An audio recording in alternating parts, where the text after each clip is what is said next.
आबाद में इस वक्त वज़ीर ख़ारजा बिलावल भुट्टो ज़रदारी तकरीब से खिताब कर रहे हैं। Inappropriate for Pakistan to take such a step. But others would argue that this is just a continuation of that very same thought where we cut our nose to spite our face.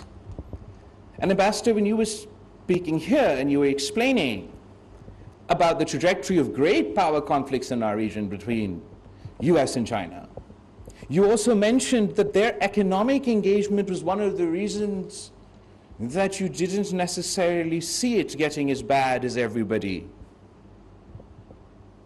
predicts.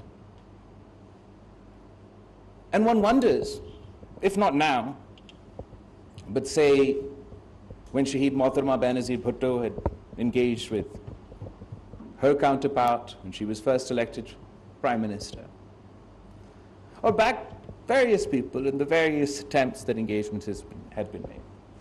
And if at that point in time we'd achieved economic engagement with India, and our economic engagement on both sides had been to such a level that perhaps we would be in a position to more effectively influence Indian policy making. That if India's economic integration with Pakistan and Pakistan's economic integration with India was at such a point, perhaps neither state would be in a position to take such extreme positions. But unfortunately, if we followed the cut your nose to spite your face, and we don't even have that economic engagement, then perhaps we're in a position where we're less able to impact and to affect Indian policy making. And if I'm not talking, whatever I think about the government in India, whatever I think about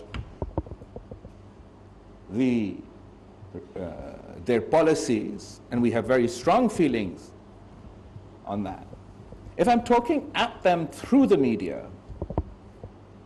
through press conferences and press releases and statements, and not talking with them, then am I able to actually effectively impact any sort of change in their policy? Forget about the government. If it's our principled decision that I will not, which I don't think has ever happened in the history of the course of time and man, that a state, even in times of war, that communication between officials were not, but let's pretend that there was, so that's a legitimate option that we go forward. Surely talking to the people, engaging with the public, serves the interests of Pakistan. That despite the hyper-nationalist nature of the Indian media, are we going to cede that space to them and them alone? Or do we not believe that no matter what policy or whatever position the government of India may be taking, surely we don't blame the people of India, who we share thousands of years of history with, for every single decision of their government? And surely if we were not, okay, so if we were engaged with government as state functionaries, that has its own benefit. But if we were engaged with the Indian media, with the Indian public, surely we would be better placed to advocate Pakistan's cause, Pakistan's position, to expose the abuses of their government directly to their people. I believe that these are serious topics that think tanks such as yourselves have been thinking about, but it's time for us to seriously get thinking about it. Because we, as Pakistanis, have to understand where we stand at this point in time. We are at a crossroads. It's an extremely difficult crossroads of human history. We faced a once in a 100-year pandemic that, as the ambassador said, is yet to be over. Millions have died, people are still dying, and global health is still at risk. The threat of climate change is real and something that we as Pakistanis at least can no longer deny. If Jacobabad is experiencing 51 degrees heat in spring, if we are in what seems like a perpetual drought facing water scarcity levels of 60%, if our crop year after year suffers drastic damage,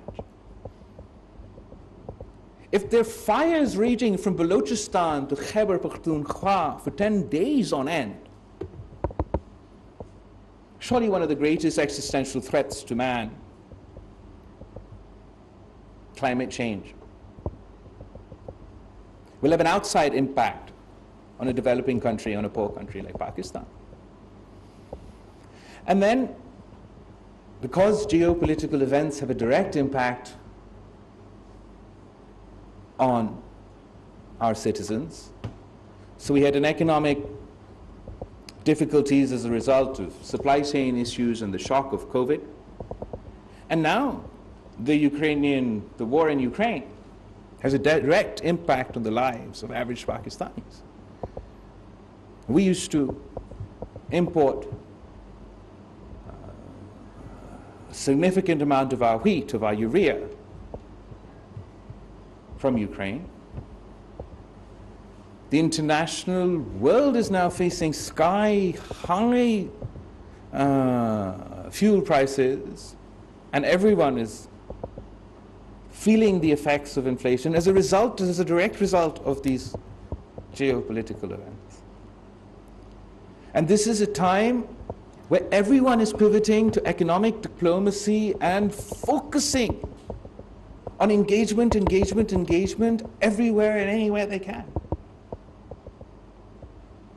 And it is unfortunate that human history will record, but it will record this. When we were facing the existential threat of a pandemic and of climate change, the world decided to go to war, but that's what they decided to do. In Europe, there's a war, the tensions and conflicts threatening to spill out all over the place.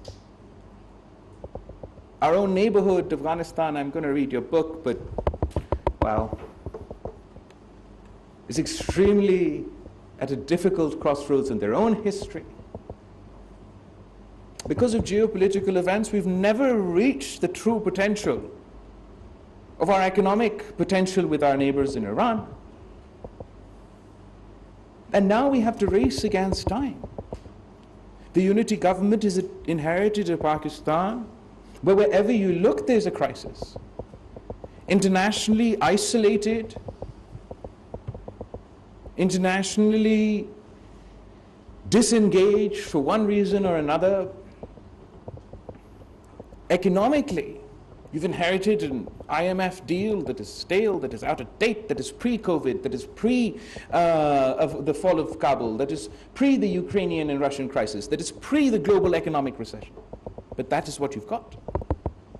Then you've inherited such economic decisions that can only be described as a suicide attack on our economy, that not only make things difficult for Pakistan, but obviously make things incredibly difficult for the average Pakistani. You've inherited institutions that have faced challenges throughout our course of our history, but in our view for the last 3 to 4 years, have been playing rather than a constitutional role, a more controversial role, while we're hoping for a transition back towards constitutional role that poses its own challenges.